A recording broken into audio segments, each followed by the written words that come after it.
Hi, everyone. So, we're going to get started. Today, we're talking about financial literacy and financial aid and other public resources. Today, it's August 21st. This is our last session of financial literacy.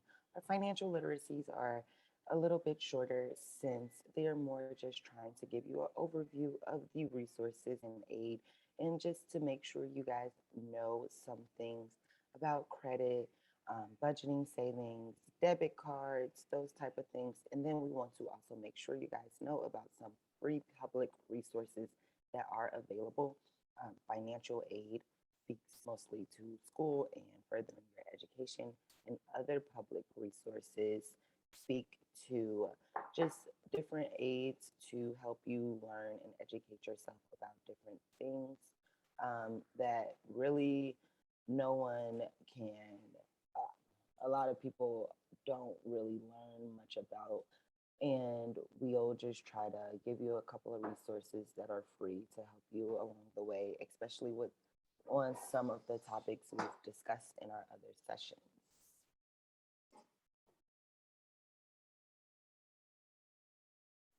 So, the basics of financial aid. Financial aid is the money to help pay for college or career school, which we talked about as trade school. They include grants, work study, loans, scholarships, which these all can help college and trade school more affordable. Even what falls under work study, you can get different apprenticeships, internships, so things like that. Public resources, any property or asset owned by the state or any local agency that they give you for free. So it's like a public service. Um, and we're going to talk about a couple of those as well. And we're going to watch a couple of videos at the beginning of this presentation. At the very, and then at the very end, we'll talk about some of those resources and we'll send out a list of some of those public resources so you guys don't have to go Google them. So you want to go to college or career school. Maybe you started saving early. Maybe you'll discover some buried treasure, but more likely you'll need another plan. So if paying for college is going to fall on your shoulders, the U.S. Department of Education's Office of Federal Student Aid is the best place to turn for assistance. I bet you didn't know that we're the largest provider of grants, loans, and work study funds, all of which are easy to apply for. And when it is time to apply for aid, head to your favorite spot to complete the free application for Federal Student Aid, or Fafsa. Each October, a new Fafsa is available for the next school year, and completing it is free when you go to the official website, fafsa.gov. Your selected colleges will use the information on your FAFSA to figure out how much aid you'll get, so make sure your info is accurate. But if you need to, you can go back and make some changes. If you get a grant or work study job, congrats, you won't have to pay the money back. However, a federal loan is borrowed money, and you'll need to promise to repay it. Remember to borrow only what you need because a federal student loan is a real loan, just like with a car or home loan. It's important that you understand what you're agreeing to. Although college, financial aid, and the prospect of an instant noodle diet can be a little overwhelming, you'll be putting yourself on the path to success when you take the time to plan out your options and let the Office of Federal Student Aid help you along the way. If you have questions or need more information, please visit studentaid.gov. So you want to go to college or career. So, financial aid and educational resources. So, before we start on FAFSA and other things like that, I want to talk about just some general resources that I don't think we use as often as we should and have more resources than we often know. So, usually, public libraries are nice for those who don't have a computer to use or internet or just want to look something up in a book, but they also usually have a lot of different programs that available that they actually offer either through the library or that they advertise or just educational resources. So even if you just walk into your um, your local library and just look at their bulletin board, that is some way you can actually discover different scholarships that no one's applying to. So you have a really good chance of getting them. It's just so many different things, different courses that can help you really learn different techniques and help you with understanding financial aid. And also, teachers are a big resource. I know when I was in high school, my teachers were a big resource. I was a part of Target Hope, and they were like, I include them as part of my teachers. And between them and the people I actually went to school with and talked to, I was able to just ask them, hey, I'm confused about this. Like, what do I do? What should I look for when I'm looking at schools? Like, when I'm looking at the money, like, how does that break down? What's the difference between the sticker price and how much I'm actually going to pay for it? So, like, those questions, you just don't usually know who to ask. That's why your teachers are there. Try to use them as a resource because they are around you, and you might feel more comfortable talking to them instead of just a stranger. So just try to ask them questions. If they don't know, they're more likely going to point you in the right direction of someone who does. Your guidance counselors, people like that. In high school, I know for different AP classes, you can get waivers, you can get different grants. You can also get different positions. I know work positions when you're in high school that works with your school schedule and it'll pay you a stipend. So those are different things you can think about trying to save money, trying to raise money for college or for trade school. Um, just different ways you can try to get free money because loans are not free. As the video said with FAFSA, you have to pay that back, just like a car loan or different things like that. One thing I wish I would have known earlier, which I'm happy I did learn in undergrad, if you work for a nonprofit for 10 years or for the government, different positions, you actually get a loan forgiveness plan. And usually you have to make 120 payments, which is 10 years, and they forgive the rest of your loans. So that's something also to think about when taking out those loans. What do you want to do with your career? Like, what do you see yourself doing? And that can also help with taking that burden off when you do have to take out that loan. I know when I was in college and law school, it was a little scary and gut wrenching when you have to take out those loans um, and know you have to pay that money back. But it really did help knowing that I wanted to not only, before I really knew I wanted to start a nonprofit, I knew I did want to work in government, in a legal field with the government, helping people through these public resources. So that was something I was able to think about when I had to take out those loans onto college. We spoke about loans, scholarships. Like I said, there, if you go to your public library, sometimes there's scholarships that nobody is applying for because no one knows about them. Those small scholarships where you have to write an essay for $500, do it. Just do it because a lot of people feel like it's not a lot of money. So there isn't a lot of competition for those scholarships. So if you do a couple of $500 scholarships here and there, that's $1,500, $2,000, and that can be books for a whole year. That can be pocket money for if you don't like noodles. Like the video said, an instant noodle diet sounds daunting. So maybe you want to like save up some money because you know, hey, I like to eat certain foods. I'm picky, so I need to have a food budget when I go off to school or when I'm paying these other bills on top of just living my normal life.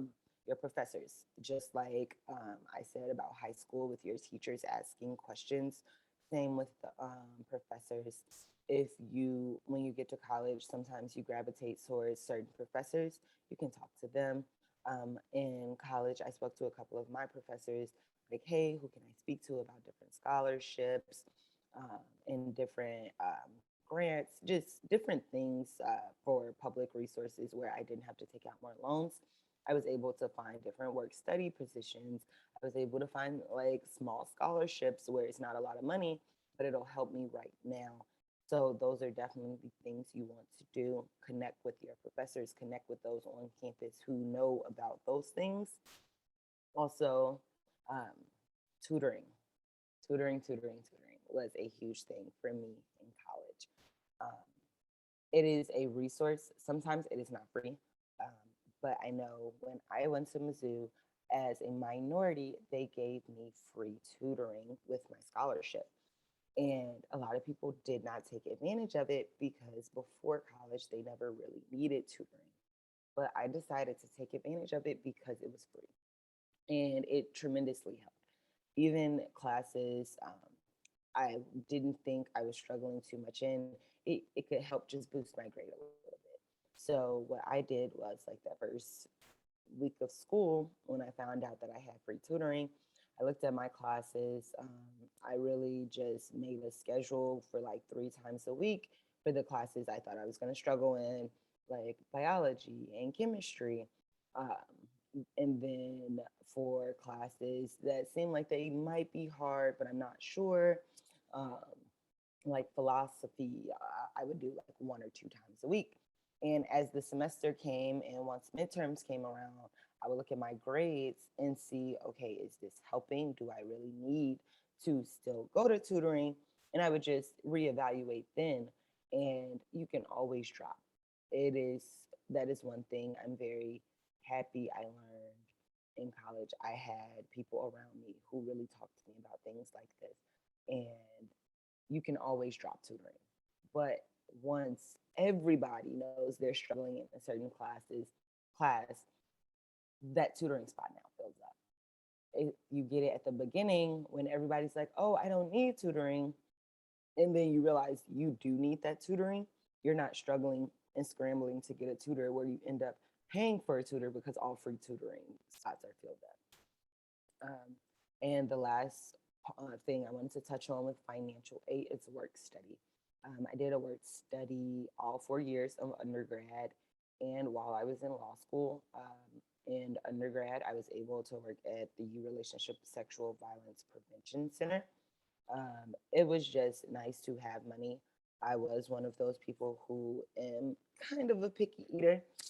So it was at least helpful to be able to go out to eat sometimes and not just eat what they had on campus, and paying for parties or like just wanting to go out. Yes, like all parties aren't, you might not have to pay for, but do you want to get something while you're there? Like, do you want to do certain things? Like, those things cost money. And people don't think about the miscellaneous things usually when they're budgeting. And that's why we definitely did our budgeting and savings, because those things do come up. Like, going out costs money, like entertainment costs money, just like you pay a Netflix bill or a Hulu bill. You pay certain things when you want to go out. So those are things you should want to save up for. Even and then some work studies, it can even help you pay your tuition. Um, some summer jobs I had on campus were really nice, where they let me take summer classes and I was able to work on campus towards the things I was studying. I know my first year, after my first year in college, I worked at a biochemistry lab. It was daunting, but at the time, I thought it was really interesting. And it really, like, my boss really worked with my schedule. She asked me when I had class and everything like that because it wasn't a job off campus. She knew I was a student. She knew that school was first. And that's the great thing about work study. Usually those bosses know that school comes first. Usually when you have a job off campus, they just want you to work. They understand that you're in school, but they want you to work. Some are better than others. I worked at Hy-Vee gas station for 3 years. I had to leave my first year of law school because it was just too much. But my boss, he was awesome. He definitely let me study sometimes on the clock. So he was great, but sometimes it's hard to find bosses like that. So work study sometimes helps tremendously with your schedule. They're more with work study, they actually ask your school schedule before they even set up your hours. So they work a lot better with schedules. So I would definitely look into work studies on campus. And to take a break from all of my talking, we're going to watch another short clip.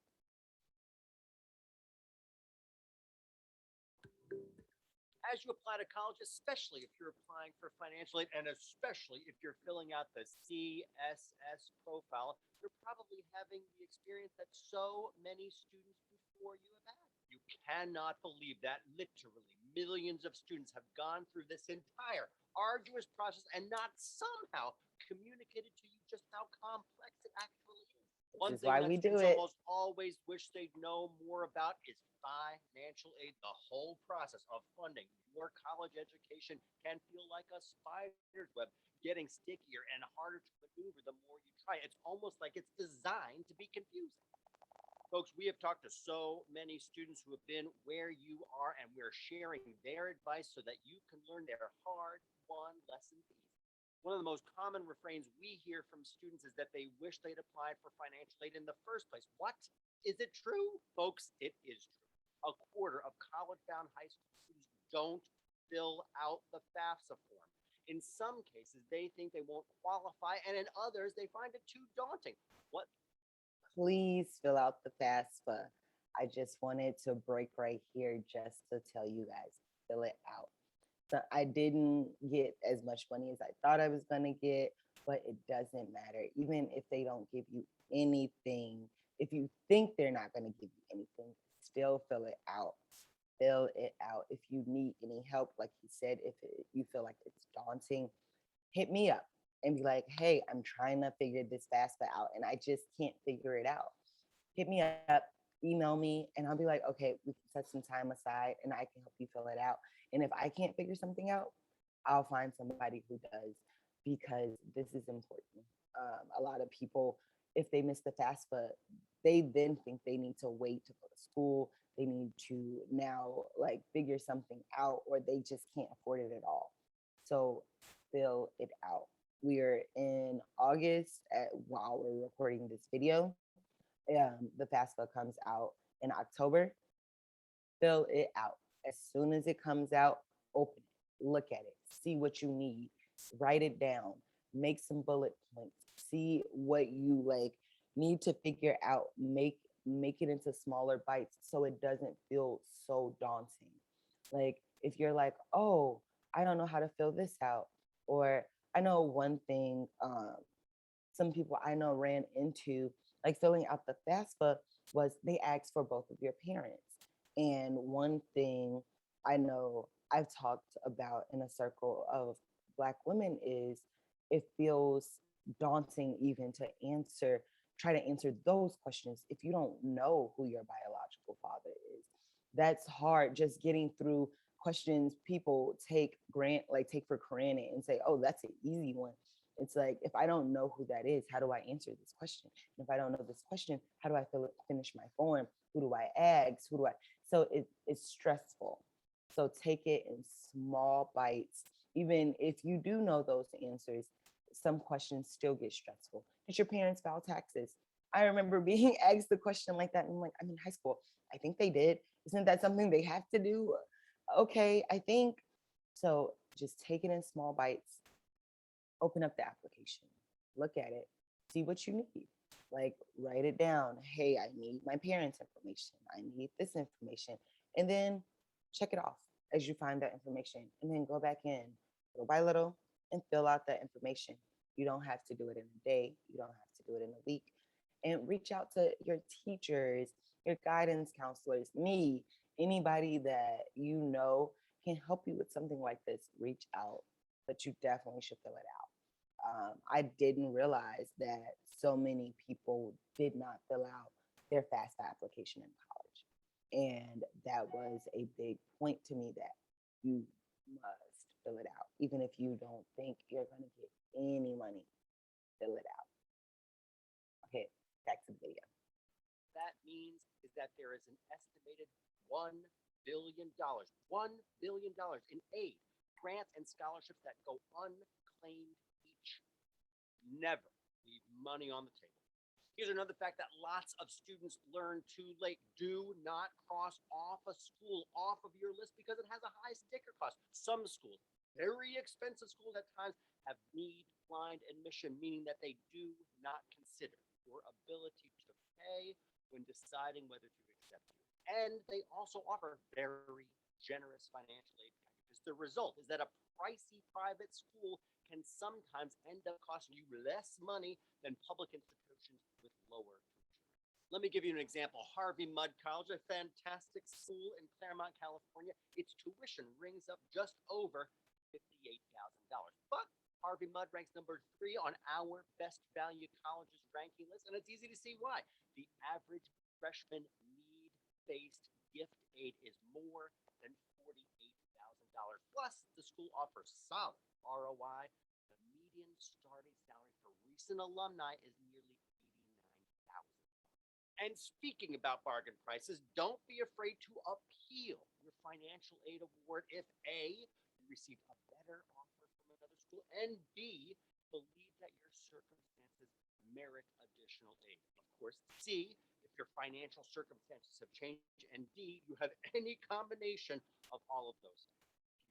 Clear, light, and honest, the worst thing a school can say. If you are fortunate enough to win scholarships and grants, be aware that some can come with contingencies that might warrant a second thought before accepting. For example, you may apply for a scholarship before starting school with the intention of completing a computer science program. The scholarship might be specifically for students to study computer science.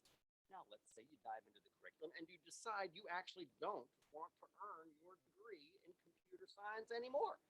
You'll need to know how that decision will affect your aid. Keep in mind, too, that sometimes those contingencies might not even be communicated when you're applying for scholarship. Do yourself a favor and review any stipulation on a scholarship award before you accept. Folks, if you take one thing away from this video, it is this: do your research. Do that research now, even if you won't be college bound for another year or 2 or more, especially if you won't be college bound for a while. Now is the time to start. The best way to understand financial aid is to, well, understand financial aid. You can do this. When it comes time to apply, I highly recommend you pick up a copy of our Paying for College book, which gives you line-by-line instructions in applying for financial aid. There is no reason not to apply, my friends. As always, thanks so much for watching.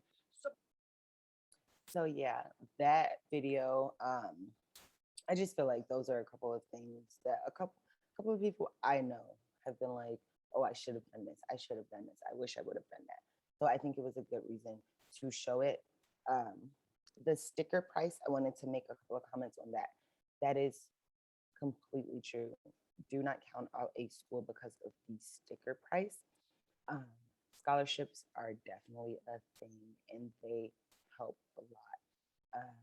I went to Mizzou at the time.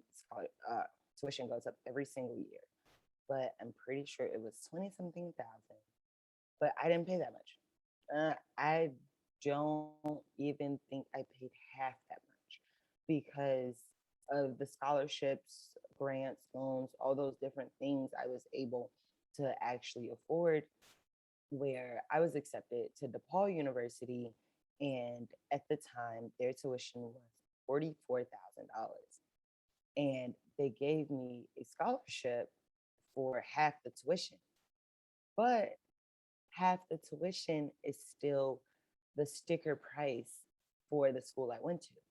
So those are definitely things you want to look into and make sure you just do the research, like he said, on different things. Ask those questions that you think are insignificant, but there's never a dumb question.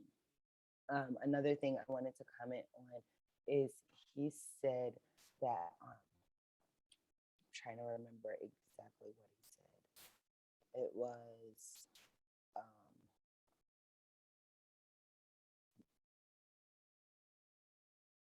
the sticker price, and let me go back.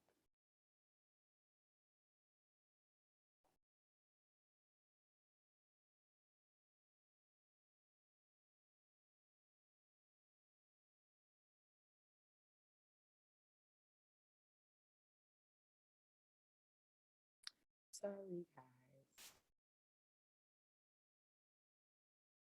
It was one other one. It was a good one. Familiarizing the terms of your scholarship.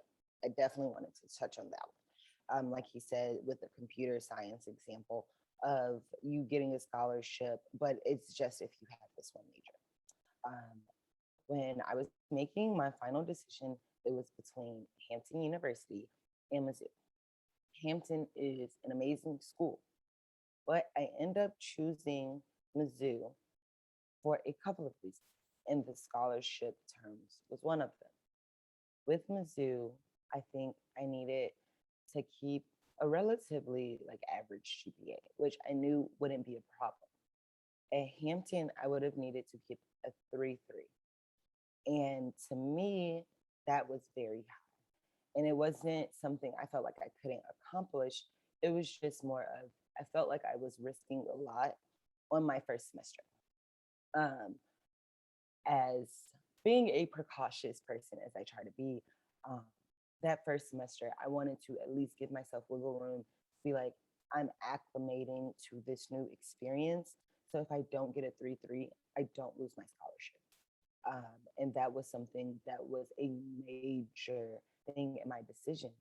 And also, Hampton is a liberal arts school. So at the time, I knew I wanted to major in psychology and sociology, psychology. And I thought I wanted to be pre med. Then I thought about it and looking at Mizzou's majors and looking at Hampton's majors, it pretty much, if I wanted to really change my major at Hampton, I would have to transfer. Where Mizzou, they had every major you could possibly think of. And now thinking back on it, it was more of a safety thing for me because I wasn't sure. I was 17 making these life decisions. So I wasn't sure exactly what I wanted to do. So I wanted to have that safety net where it was like, okay, if I want to change my major, I don't have to transfer schools just to do it. Um, so that's a big thing. Make sure you look at those terms of scholarships. Make sure you know what your GPA needs to be. Make sure you know, like, if it's directly connected to a certain class, a certain major. So make sure you look at those things. As you apply to And finally, public resources. This more is a general overview of our public resources, just because I think these just need to be spoken about more often. We don't know about a lot of the public resources we do have, not only in Chicago, but in other cities that are available to us. Public aid, usually that's SNAP, which is food stamps. We have housing vouchers, which help people pay rent, utilities, different necessities that we need to live a fruitful life. People have to, uh, a home is a necessity. Everyone does not feel like that, but there are some government programs that at least try to help. Even unemployment. You can't get unemployment until you're 18 or not a dependent. Um, but that's just something it at least tries to help you get a job. I'm not saying it's going to be the best one, but they do give you a couple of resources to try to find different positions that you might think would fit. Um, Different medical resources. We have different clinics like Planned Parenthood. There are a lot of women's clinics. I know at least around in Chicago and around the Chicago area that you don't need a parent to just get a checkup if you think you have any issues. Because I know a lot of times people can be embarrassed about things that are going on with their body and they don't want to talk about it. And that is one way you can at least get an appointment. You can make sure everything's okay. It might be a different conversation if like there's something more serious going on, but at least you can get that first checkup and it's not, oh, I'm just scared to know what it is, and you don't find out. So those are some things I know in hospitals. If you are dealing with issues with sexual assault, they do not disclose that information to your parents. Um, they more of talk to you and speak to you as an adult instead of a minor when you have issues like that, and it is more about your privacy.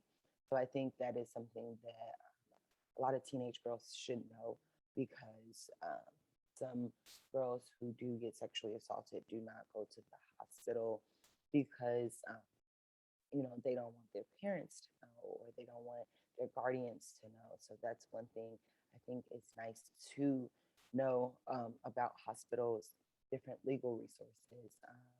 Everybody knows about the public defender system for criminal. If you have civil issues where you aren't able to afford attorneys or things like that, you can contact your local legal aid office, and they're more likely to help you find somebody who would take a case pro bono with legal, civil work, things like that.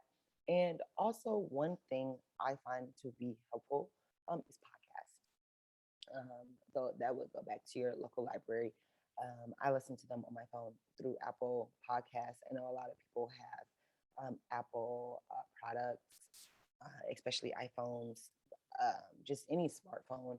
You can just listen to different podcasts on YouTube, on anything, and they don't have to be long. I listen to like 10-minute podcasts sometimes, just like trying to brush up on different subjects and knowledge on different things.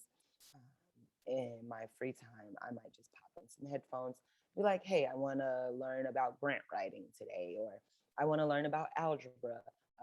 Sometimes I also listen to different podcasts about history they didn't teach you in high school, and it's just learning different history facts about the world. So it's just a free resource you can use to learn about anything.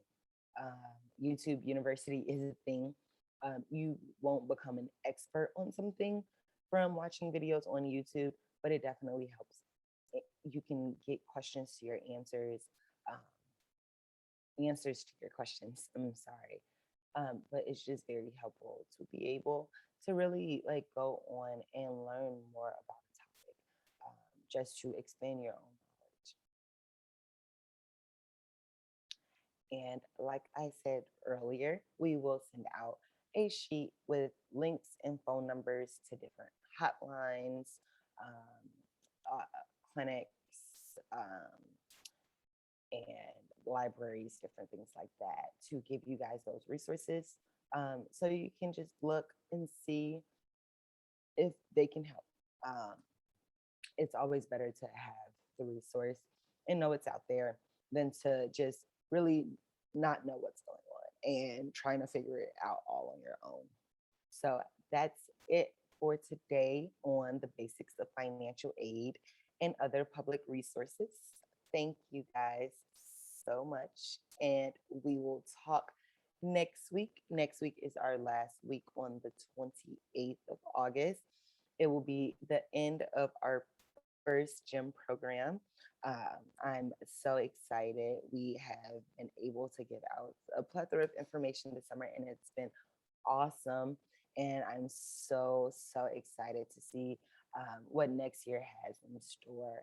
So, next year, sorry, not next year, I'm jumping ahead of myself.